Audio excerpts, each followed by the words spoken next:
Bonjour tout le monde. Bonjour. Avant de venir ici, je me disais intérieurement comment est-ce que je vais commencer à m'adresser à vous. Et j'avais choisi une formule. Et je vais vous larguer cette formule-là. Nye nye. Nye nye. Naloba. Loba. Nasopa. Sopa. Et aujourd'hui, on va le faire. Je voudrais tout d'abord remercier le coordonnateur de la jeunesse de l'Union Sacrée et tout son bureau qui nous font l'honneur de nous accueillir cet après-midi ici pour que nous puissions échanger en tant que compatriotes. J'espère que le coordonnateur et tout le bureau ont réalisé que je ne suis pas membre de l'Union Sacrée. Je suis président d'un parti politique qu'on appelle la Force du Changement, qui est en dehors de l'Union Sacrée. Mais je pensais que s'ils m'ont... Qu'est-ce qu'il y a? Comme ça? J'ai pensé que s'ils m'ont invité à venir m'adresser à vous cet après-midi, c'est que réellement ils tiennent à ce que nous partageons en commun. La République démocratique du Congo, au-delà des clivages politiques.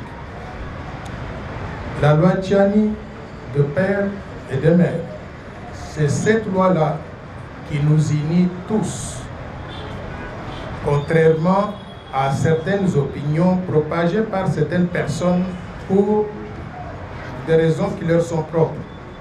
Ces personnes-là disent que la loi Tchani de père et de mère nous divise. Mais je vais vous démontrer cet après-midi que cette loi nous unit plutôt que nous diviser. Mais avant de faire cette démonstration, je vais commencer par vous faire un constat qui m'a amené à concevoir cette proposition de loi. Le constat est lequel? Tout le monde est au courant que notre pays est infiltré jusqu'aux dents. Mais beaucoup de personnes ne réalisent pas comment ces infiltrations ont commencé. C'est que déjà du temps de la Deuxième République, quand on avait un président du nom du maréchal Mobutu Sese Seko, on a eu un directeur de cabinet du bureau du président qui s'appelait Bisengimana. Ce directeur de cabinet n'était pas congolais, il était rwandais. Il a utilisé son poste pour mettre ces gens de Rwandais dans beaucoup d'institutions de la République à tous les niveaux de l'État. Mobutu est parti. Pour le faire partir, il y a eu des coalitions des pays étrangers qui se sont mises ensemble pour combattre le régime de Mobutu. Ces coalitions incluaient des gens comme Mzee Laurent Désiré Kabila qui étaient soutenus par le Rwanda, l'Ouganda et le Burundi. Ces pays-là ont mis en place, ont mis à sa disposition leurs armées, les armées du Rwanda, du Burundi et de l'Ouganda. Ils ont commencé à faire la guerre à l'armée zaïroise, les FAZ, comme on les appelle, les forces armées zaïroises. Et ils ont vaincu les FAZ. On a chassé Mobutu du pouvoir. Une fois que Mzee Laurent Désiré Kabila est arrivé ici, c'était au vu et au su de tout le monde. Il a commencé à nommer des gens par-ci, par-là. Et parmi ces gens-là, je vais vous mentionner peut-être 2 ou 3 personnes simplement. Il y avait le chef d'état-major de l'armée qui s'appelait James Kabarebe. Mzee Laurent Désiré Kabila l'a présenté comme étant un Congolais. Par la suite, il s'est avéré qu'il n'était pas Congolais. Il y avait des gens comme les Bizima Karaha, les Azarias Ruberwa. Ils étaient nombreux. Les Bouguera, vous vous rappelez, les Bouguera. Tout ce monde-là, ils ont occupé des fonctions importantes dans l'arsenal des institutions de la République. Au fil des années, ils ont réussi à placer dans chaque institution de la République quelqu'un qui venait de ces pays-là, le Rwanda ou l'Ouganda ou le Burundi, aux grandes dames des Congolais. Mais pendant que les armées du Rwanda, du Burundi et de l'Ouganda marchaient sur le sol congolais, ils ont fait au passage plusieurs millions d'enfants avec des femmes congolaises. Et pour combattre ces armées-là, la République démocratique du Congo, qui était dirigée par M. Laurent Désiré Kabila, a fait venir aussi des armées étrangères. L'armée de l'Angola, du Zimbabwe, de la Namibie. Ils sont venus pour combattre ces armées venues de l'Est. Mais maintenant, pour maintenir la paix entre ces belligérants, les Nations Unies nous ont amené les armées de tous les pays du monde dans le cadre de la MONUC ou bien de la MONUSCO. Il y a eu un afflux de militaires étrangers sur le sol congolais. Ces militaires étrangers, phénomène humain, se sont accouplés avec des femmes congolaises ou bien avec des hommes congolais, créant au passage des millions d'enfants qui ont un parent congolais et un parent étranger. D'après notre constitution, ces enfants-là, ils sont quoi?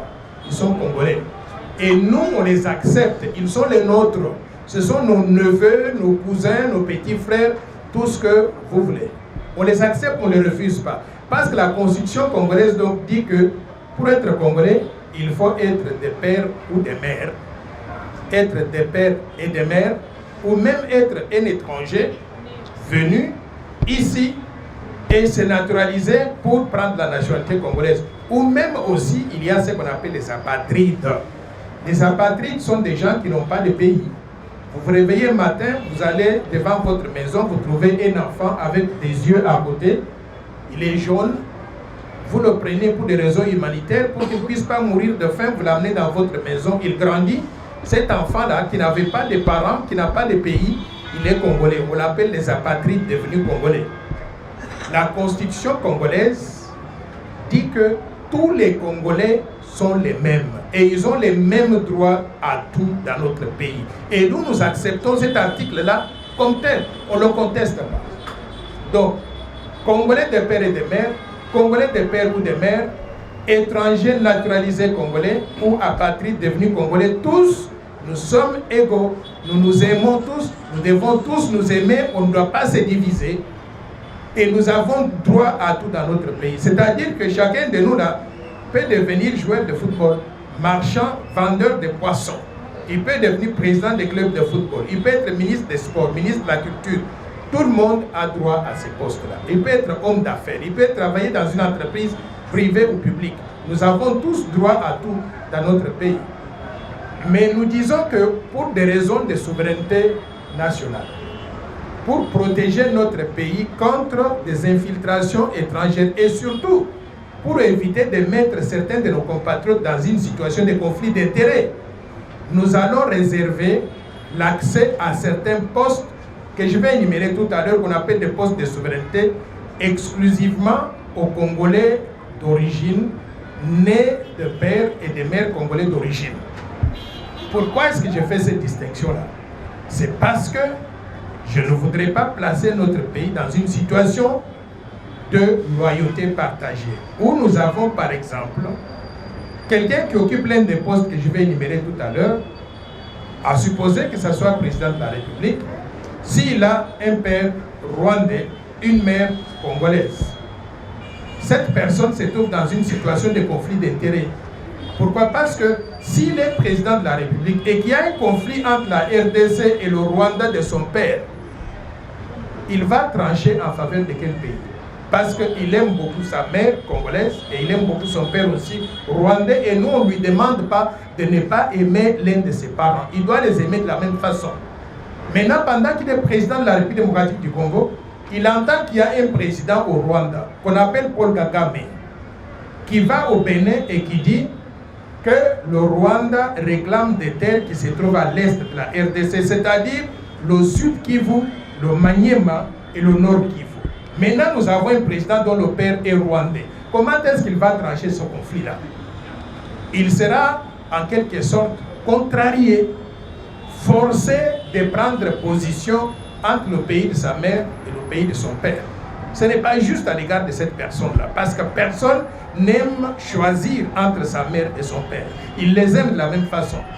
C'est pour éviter de mettre l'un de nous dans une situation de conflit d'intérêts de cette façon-là, que nous disons, nous vous aimons beaucoup, vous pouvez tout faire dans notre pays, mais on ne va pas vous mettre dans des postes où vous devez choisir entre le pays de votre père et le pays de votre mère. En d'autres termes, nous ne voulons pas vous mettre dans une situation de loyauté partagée. Partagée entre la RDC et le Rwanda, ou partagée entre la RDC et l'Ouganda, la RDC et un autre pays. J'ai entendu tout récemment un chanteur congolais qui est allé dans un pays d'Afrique de l'Ouest. Je vais le mentionner parce que c'est un très bon ami à moi, Koffi Olomide. On lui a posé la question sur ses origines. Il a parlé. Et enfin, il a conclu sa présentation à la télévision béninoise en disant « Mon cœur est fondamentalement béninois ». Demandez maintenant à Koffi de choisir entre la RDC et le Bénin en cas de conflit. Il est contrarié. Et nous ne voulons pas le placer dans une situation comme ça. C'est ça qui a motivé la conception de la loi Tchani des pères et des mères, qui dit simplement que nous donnons l'occasion à tout le monde, à tous les Congolais, et tout le monde a le droit dans notre pays. Mais pour éviter de placer certains d'entre nous dans des situations de conflit d'intérêts, et pour éviter de placer certains d'entre nous dans des situations où ils ont des loyautés partagées entre la RDC et un pays étranger, nous allons réserver les postes suivants exclusivement aux Congolais d'origine, virgule, nés de pères et de mères congolais d'origine. Pas qu'on n'aime pas les autres, mais simplement parce que nous voulons que notre pays soit dans des mains sûres qui ne peuvent pas le trahir. Même si on sait que dans la pratique, on peut trouver des gens qui sont des Congolais de pères et de mères qui peuvent trahir. S'ils trahissent, nous les amenons devant la barre. On va les juger, on va les condamner. L'état de droit va s'appliquer à eux. Quels sont ces postes-là que nous voulons réserver exclusivement aux Congolais d'origine nés de pères et de mères? Nous avons énuméré quelques-uns. La liste n'est pas exhaustive, mais les postes suivants sont les plus visibles et les plus concernés. Président de la République démocratique du Congo, président de l'Assemblée nationale, président du Sénat, le Premier ministre et les ministres régaliens, c'est-à-dire Finances, Justice, Défense, Affaires intérieures et Affaires étrangères, les hauts commandements militaires de l'armée, c'est-à-dire des généraux là qui font la guerre. Quand on les envoie au front pour combattre les M23, vous apprenez que certains de nos généraux ont juste tourné la casaque et ils ont rejoint le M23. Or, mais nous on croyait que c'était le nôtre. C'était des infiltrés qui étaient parmi nous. Donc nous allons maintenant verrouiller, nous assurer que ces postes-là sont désormais occupés par des gens qui ne peuvent pas changer casaque. Parce que le Congo, c'est le seul pays qu'ils ont. Le haut commandement du commissariat général de la police, c'est-à-dire les mêmes choses, les généraux là, au niveau de l'armée, mais aussi au niveau de la police, l'administrateur de l'ANER, de l'Agence nationale des renseignements, le directeur général de la DGM, de la Direction générale d'immigration, les hauts magistrats de la République, les gens comme le premier président de la Cour de cassation, le premier président de la Cour constitutionnelle, donc des hauts magistrats de la République, le président de la Commission électorale nationale indépendante, la CENI, le gouverneur de la Banque centrale du Congo, les gouverneurs des provinces et leurs adjoints, les ambassadeurs de la République démocratique du Congo à l'étranger, parce qu'ils représentent le pays, ils représentent le chef de l'État qui est des pères et des mères, ils doivent être comme lui. Et enfin, nous allons vérifier aussi les épouses et les époux de tous ceux qui occupent les postes de souveraineté. Je vais m'expliquer. Nous ne disons pas à nos compatriotes de ne pas aimer des femmes étrangères ou des hommes étrangers. Non, pas du tout. Vous pouvez aimer qui vous voulez. Mais quand vous aimez là, sachez que demain, quand vous occupez un poste de souveraineté et que vous devez choisir entre le Congo, d'où vous venez, et le pays de votre femme, vous serez dans la même situation de conflit d'intérêts que j'ai décrit tout à l'heure là. Ce serait malsain pour vous de prendre des décisions contre le pays de votre femme. Ce n'est pas normal, ce n'est pas acceptable. Par conséquent, pour vous éviter d'être dans la même situation de conflit d'intérêts, nous nous disons, pendant que vous aimez une Allemande, une Française, une Rwandaise, une Ougandaise, ainsi de suite, là, vous allez faire autre chose. Vous n'allez pas occuper les postes de souveraineté que je viens d'énumérer là. C'est ça la logique. Donc, voilà l'étendue de la loi en ce qui concerne la question d'éligibilité aux fonctions de souveraineté. Et ça touche l'article 72 de la Constitution. Ce que nous proposons, c'est quoi? C'est que cet article-là soit purement et simplement modifié simplement en disant que pour être éligible à ces postes-là, la personne doit remplir les conditions suivantes. Être congolais d'origine, c'est ce que la Constitution dit actuellement, et nous allons ajouter virgule, né de père et de mère congolais d'origine. Ce que nous ajoutons là, ce n'est pas une nouveauté.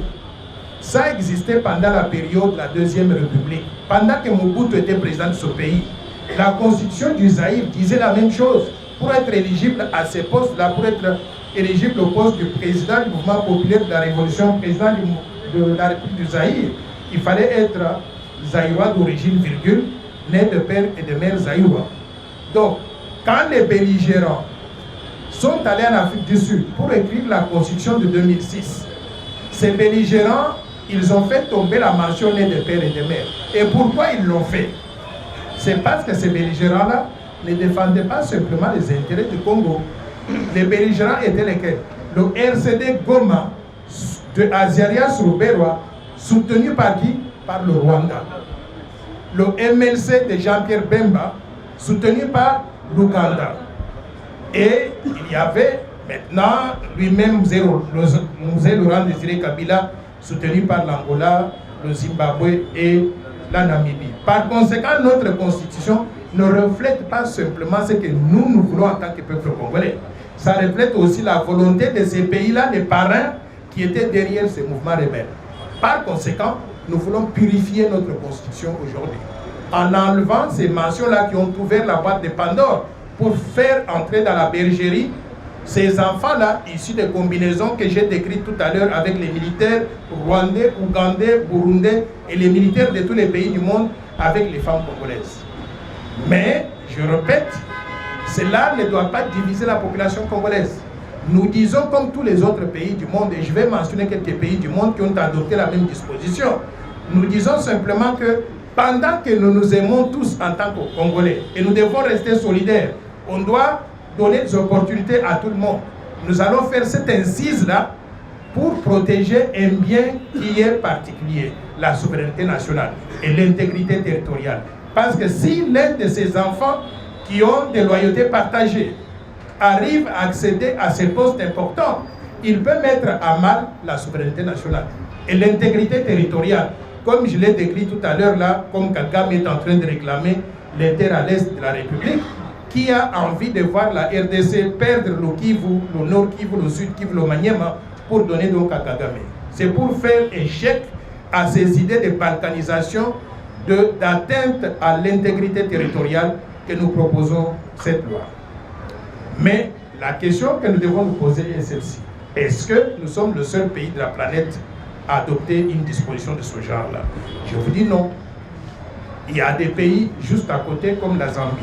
La Zambie dit clairement que pour être président de la République, il faut avoir la nationalité zambienne et avoir les deux parents du candidat en question. Les deux parents doivent être zambiens by birth. En anglais, ça veut dire de naissance, l'équivalent de père et de mère.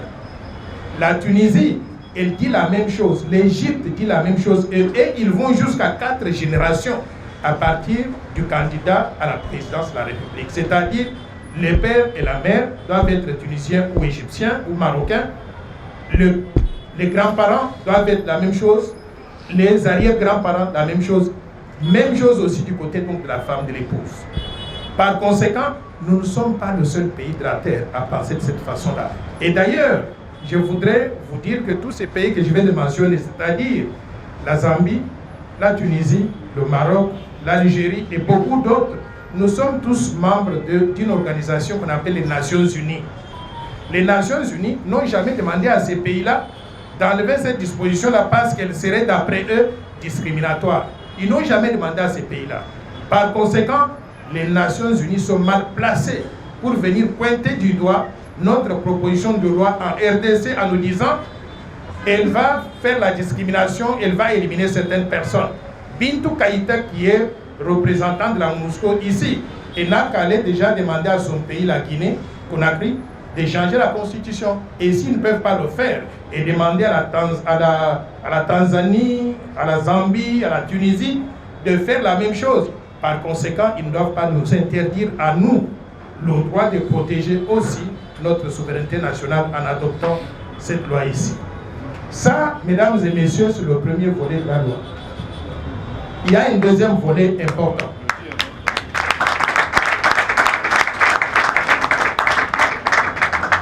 Il y a un deuxième volet important de la loi. C'est l'article 10 de la Constitution.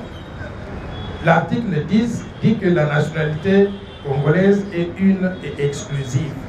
Qu'est-ce que cela veut dire? Cela veut dire que vous ne pouvez pas être congolais et avoir une autre nationalité étrangère. Vous ne pouvez pas être congolais et être français, belge, indonésien, n'importe quel pays du monde. À cause de cette disposition-là, beaucoup de nos compatriotes qui ont quitté ce pays dans des conditions difficiles, la plupart d'entre eux, ils ont quitté parce que le pays était mal géré, la malgouvernance. Ils ont fui le pays pour aller chercher des opportunités ailleurs. Ils arrivent là-bas, ils travaillent, ils terminent les études. Pour trouver le travail, le pays leur dit, le pays leur dit, si vous voulez trouver du travail ici, vous devez avoir la nationalité du pays, c'est-à-dire prendre les papiers pour être éligible à travailler dans le pays. Et ils sont allés, ils ont pris ces papiers-là pour être français, belge, indonésien, ainsi de suite. Mais à la minute que vous prenez ces papiers, la RDC ici vous dit, ah, vous n'êtes plus le nôtre, vous n'êtes plus congolais. Or, quand vous prenez ces papiers-là, c'est pourquoi? C'est pour trouver du travail, nourrir vos enfants, les envoyer dans des bonnes écoles et gagner de l'argent supplémentaire. Envoyer cet argent-là aux familles qui sont restées dans la pauvreté en RDC. Vous êtes un héros national. Quelqu'un que nous avons envoyé pour nous gagner de l'argent, soutenir les familles qui sont dans la pauvreté ici. Maintenant, je considère que avec cette disposition, nous avons perdu 15 millions de Congolais. 15 millions de Congolais, la plupart d'entre eux qui sont dans la diaspora, ont perdu la nationalité congolaise, ne sont plus Congolais. En d'autres termes, la constitution actuelle, avec cette clause d'exclusivité de la nationalité congolaise, a divisé la population congolaise. On a divisé la population congolaise en deux parties. La partie des Congolais à l'intérieur, et nous sommes 107 millions de Congolais à l'intérieur, et la partie des Congolais dans la diaspora, en grande partie. Cette partie-là, 15 millions, ils ont perdu la nationalité congolaise. Donc on nous a divisés. La loi que nous proposons donc dit ceci. Aucun d'entre nous, Congolais, ne doit perdre la nationalité congolaise. Nous sommes nés Congolais, nous vivons Congolais, nous allons mourir Congolais et on va nous enterrer comment? Congolais. Personne ne doit perdre la nationalité congolaise. Personne ne doit perdre la nationalité congolaise. Si vous allez à l'étranger et vous prenez une nationalité congolaise, comme disent les Quinois ici, étalio, ça vous regarde.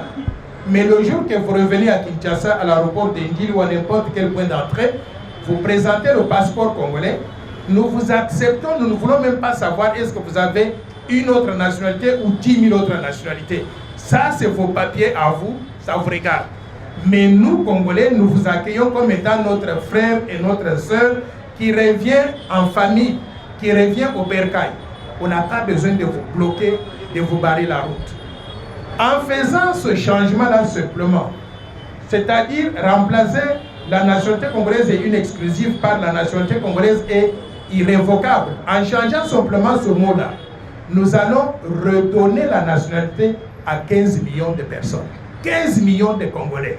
Mais 15 millions de personnes, c'est comme l'équivalent de la population du Congo-Brazzaville, le Gabon, la République centrafricaine et le Burundi. Quel est ce pays du monde-là qui refuse tout ce monde-là en disant « vous n'êtes plus les nôtres ». Par conséquent, c'est le Congo qui gagne. Nous gagnons comment? Ces gens-là, les 15 millions, ce sont des ressources humaines de qualité qui sont formés dans les meilleures universités de la planète, qui ont travaillé, qui ont de l'expérience professionnelle, donc des ressources humaines dont le Congo a besoin pour son développement. En plus de cela, c'est 15 millions parce qu'ils ont travaillé dans des pays qui ont un pouvoir d'achat. Ok? Ils ont épargné de l'argent. Cet argent qu'ils ont épargné, à la minute qu'on leur dit vous pouvez rentrer au Congo quand vous voulez, vous êtes Congolais, ils vont venir le dépenser ici, investir dans des petits projets de développement, par conséquent, créant des emplois pour nous autres qui sommes à l'intérieur du pays. Par conséquent, je ne vois que du bien qui pourrait venir de ce changement-là et d'adoption du principe de irrévocabilité de la nationalité congolaise. Toutefois, nous devons être prudents. Nous avons des pays voisins qui nous ont fait la guerre, qui ont voulu nous coloniser, qui ont voulu nous exploiter et qui continuent à multiplier des stratagèmes pour arriver à nous dominer. Ces pays-là, nous n'allons pas permettre la double nationalité avec eux. Donc, dans un premier temps, double nationalité avec tous les pays du monde, sauf avec les pays voisins de la RDC. Et ça, jusqu'à ce que nous nous sentions à l'aise à vivre avec eux, à partager la même nationalité avec eux. D'où on n'aura pas la double nationalité entre la RDC et le Rwanda, la double nationalité entre la RDC et l'Ouganda et tous les pays voisins. Et ça va durer peut-être 30 ans, 50 ans ou 100 ans, jusqu'à ce qu'on se sente à l'aise maintenant de vivre avec eux. Et en ce moment-là, on pourra réexaminer ces dispositions-là. Mesdames et messieurs, voilà grosso modo l'essentiel de cette proposition de loi. Donc la loi a deux volets. D'un côté, le verrouillage des postes de souveraineté pour nous assurer qu'on ne pourront accéder à ces postes-là que les Congolais dont nous sommes sûrs de la loyauté à 100% à l'égard du pays et qui ne pourront pas être dans une situation de conflit d'intérêts, mais d'autre part aussi l'adoption du principe d'irrévocabilité de la nationalité congolaise pour récupérer les 15 millions de Congolais qui sont dans la diaspora, qui ont perdu la nationalité. Voilà les deux éléments. Alors, j'entends beaucoup de personnes dehors là dire beaucoup de choses. La première des choses qui est dite souvent, c'est que la loi là, elle divise. Je viens de vous démontrer tout à l'heure là que la loi ne divise pas. Bien au contraire, elle réunit une population déjà divisée. La deuxième chose, on dit, oh, la loi là c'est une loi raciste, c'est une loi tribale, c'est une loi xénophobe. Mesdames et messieurs, tout ce que j'ai dit jusqu'à présent, est-ce que je vous ai dit de détester les gens qui ne sont pas des Noirs comme nous? Est-ce que nous pouvons dire que les métis congolais se trouvent dans une tribu et que les autres tribus n'ont pas de métis? La loi, elle s'applique à tout le monde, elle est impersonnelle. On ne vise pas un individu, on ne vise pas une tribu, on ne vise pas une couleur. La loi s'applique à tous les Congolais sans distinction. Et tout ce que nous voulons, c'est protéger notre pays, la souveraineté nationale, l'intégrité territoriale, comme l'ont fait beaucoup d'autres pays à travers le monde. Voilà grosso modo l'essentiel de la proposition de loi que nous faisons. Vous vous posez la question où est-ce qu'on en est maintenant. La loi se trouve au niveau de l'Assemblée nationale. Elle a été programmée pour débat dans l'agenda de la session de mars 2023. La session va prendre fin, je pense, le 15, mais j'estime qu'il y aura une prolongation de la session parlementaire. Donc, c'est possible qu'avant le 15, on programme les discussions et le vote sur la loi, mais c'est possible que ça intervienne dans la deuxième partie lorsqu'il y aura donc extension de cette session parlementaire. Nous croisons les doigts et nous demandons au président Bosso et son bureau de faire œuvre utile, de ne pas accepter les pressions qui viennent de l'extérieur. Cette loi n'est pas la seule loi que le Parlement congolais va pouvoir examiner. Il y a des millions de lois qui ont été examinées depuis 1960. Posez-vous la question de savoir pourquoi seulement cette loi-là fait intervenir des ambassadeurs des pays étrangers, les sénateurs américains qui émettent des communiqués et qui menacent la République démocratique du Congo en disant ne franchissez pas la ligne. Quelle est la ligne que nous allons franchir? Lorsque chez eux, ils ont adopté la loi qui dit que pour être président de la République des États-Unis, il faut être américain né sur le sol américain. Est-ce que nous, on est intervenu pour leur dire ne faites pas ça? On n'est pas intervenu. Pourquoi est-ce qu'ils doivent intervenir pour nous dire ne franchissez pas cette ligne ici? C'est parce qu'en réalité, nous avons découvert leur secret. Quel est leur secret? En 1960, vous vous rappelez, qu'il y a un Belge, je pense que c'était M. Van Bilsen, qui avait dit que avant l'indépendance sera égal après l'indépendance. C'est-à-dire, le Congo va continuer à fonctionner d'après le modèle mis en place par les colonisateurs. C'est-à-dire, on exploite les ressources naturelles du pays au profit de l'étranger. Et on fait intervenir au sommet de l'État des gens qui n'ont aucune loyauté à l'égard du pays. On nous manipule en quelque sorte. Cette loi ici va changer tout. C'est la deuxième indépendance de la République démocratique du Congo. Pourquoi? Parce que avant cette loi, on pouvait avoir des infiltrés dans toutes les institutions de la République. Après cette loi, il n'y aura plus d'infiltration dans nos institutions. Et le Congo sera géré exclusivement par des gens qui ont à cœur l'intérêt supérieur du peuple congolais. Donc les choses vont changer. Nous pourrons nous concentrer maintenant sur les efforts de développement du pays, au-delà des considérations de souveraineté et d'intégrité territoriale. Mesdames et messieurs, je vous remercie.